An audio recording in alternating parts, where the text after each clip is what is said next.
la pente de la rêverie. Amis, ne creusez pas vos chères rêveries. Ne fouillez pas le sol de vos plaines fleuries. Et quand s'offre à vos yeux un océan qui dort, nagez à la surface ou jouez sur le bord. Car la pensée est sombre. Une pente insensible va du monde réel à la sphère invisible. La spirale est profonde. Et quand on y descend, sans cesse se prolonge et va s'élargissant. Et pour avoir touché quelque énigme fatale, de ce voyage obscur, souvent on revient pâle.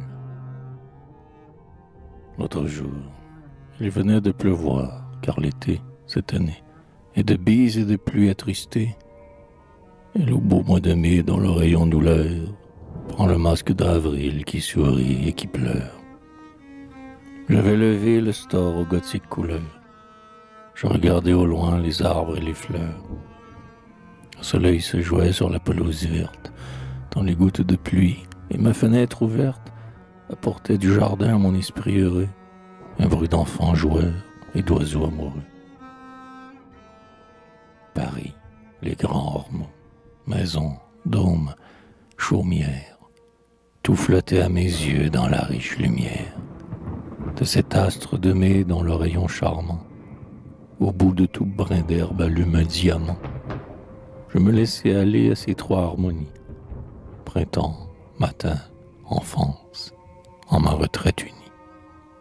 La Seine, ainsi que moi, laissait son flot vermeil suivre nonchalamment sa pente, et le soleil faisait évaporer à la fois sur les grèves l'eau du fleuve en brouillard et ma pensée en rêve. Alors, dans mon esprit, je vis autour de moi mes amis, non confus, mais tels que je les vois, quand ils viennent le soir, troupe grave et fidèle, vous avec vos pinceaux dont la pointe étincelle, vous laissant échapper vos verres au vol ardent, et nous tous écoutant en cercle ou regardant. Ils étaient bien là tous, je voyais leurs visages, tous, même les absents qui font de longs voyages. Puis tous ceux qui sont morts vinrent après ceux-ci, avec l'air qu'il avait quand ils vivaient aussi. Quand j'eus, quelque instant, des yeux de ma pensée, contemplé leur famille à mon foyer pressé, je vis trembler leurs traits confus, et par degrés, pâlir en s'effaçant leurs fronts décolorés. Et tous, comme un ruisseau qui dans un lac s'écoule, se perdre autour de moi dans une immense foule. Foule sans nom, chaos, des voix, des yeux, des pas, ceux qu'on n'a jamais vus, ceux qu'on ne connaît pas. Tous les vivants, c'était bourdonnant aux oreilles, plus qu'un bois d'Amérique ou des ruches d'abeilles. Caravanes campant sur le désert en feu, matelots dispersés sur l'océan de Dieu. Et, comme un pont hardi sur l'onde qui chavire, jetant d'un monde à l'autre un sillon de navire, ainsi que l'araignée entre deux chaînes verts jette un fil argenté qui flotte dans les airs. Les deux pôles, le monde entier, la mer, la terre, Alpes au front de neige, Etna au noir cratère, tout à la fois, automne, été, printemps, hiver, les vallons descendant de la terre à la mer, et s'y changeant en golfe, et des mers aux campagnes, les caps épanouis en chaînes de montagnes, et les grands continents, brumeux, verts ou dorés, par les grands océans sans cesse dévorés. Tout, comme un paysage en une chambre noire, se réfléchit avec ses rivières de moire. Ces passants, ces brouillards flottants comme un duvet, tout dans mon esprit sombre allait, marchait, vivait.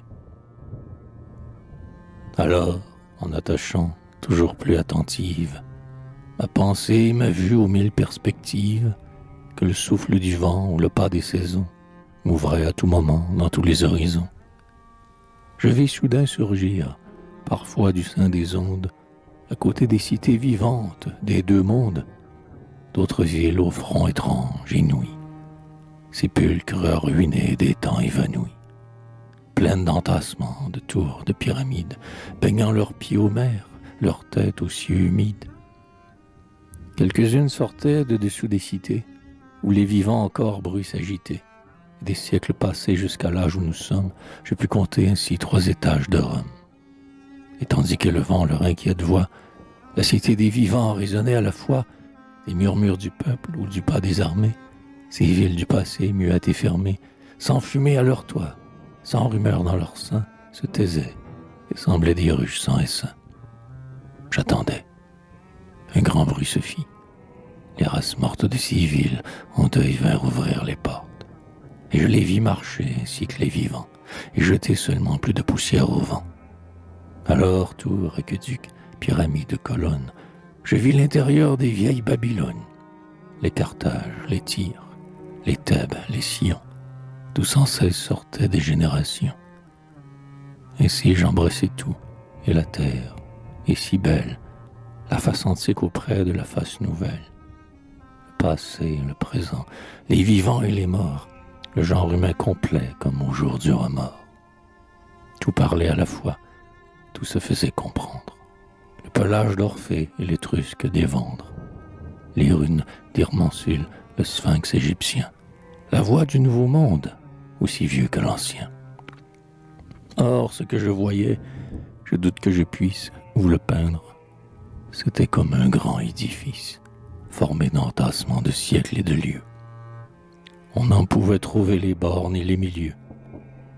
À toutes les hauteurs, nations, peuples, races, 1000 ouvriers humains, laissant partout leurs traces, travaillaient nuit et jour, montant, croisant leurs pas, parlant chacun leur langue et ne s'entendant pas. Et moi je parcourais, cherchant qui me répondent, de degré en degré, cette Babel du monde. La nuit avec la foule, en se révideux, venait, s'épaississant ensemble toutes deux. Et dans ces régions que nul regard ne sonde, plus l'homme était nombreux, plus l'ombre était profonde. Tout devenait douteux et vague seulement, un souffle qui passait de moment en moment, comme pour me montrer l'immense fourmilière, ouvrait dans l'ombre au loin des vallons de lumière, ainsi qu'un coup de vent fait sur les flots troublés, blanchir l'écume ou creuse une onde dans les blés. Bientôt autour de moi les ténèbres s'accrurent, l'horizon se perdit, les formes disparurent, et l'homme avec la chose et l'être avec l'esprit flottèrent à mon souffle, et le frisson me prit. J'étais seul, tout fuyait, l'étendue était sombre, je voyais seulement au loin, à travers l'ombre, comme d'un océan les flots noirs et pressés, dans l'espace et le temps les nombres entassés. Ah, cette double mer de temps et de l'espace, où le navire humain toujours passe et repasse. Je voulus la sonder, je voulus en toucher, le sable, y regarder, y fouiller, y chercher, pour vous en rapporter quelques richesses étranges, et dire s'ils sont liés de roches ou de fange. Mon esprit plongea donc sous ce flot inconnu, au profond de l'abîme il nagea seul et nu, toujours de l'ineffable allant à l'invisible. Soudain il s'en revint avec un cri terrible, ébloui, haletant, stupide, épouvanté, car il avait au fond trouvé l'éternité.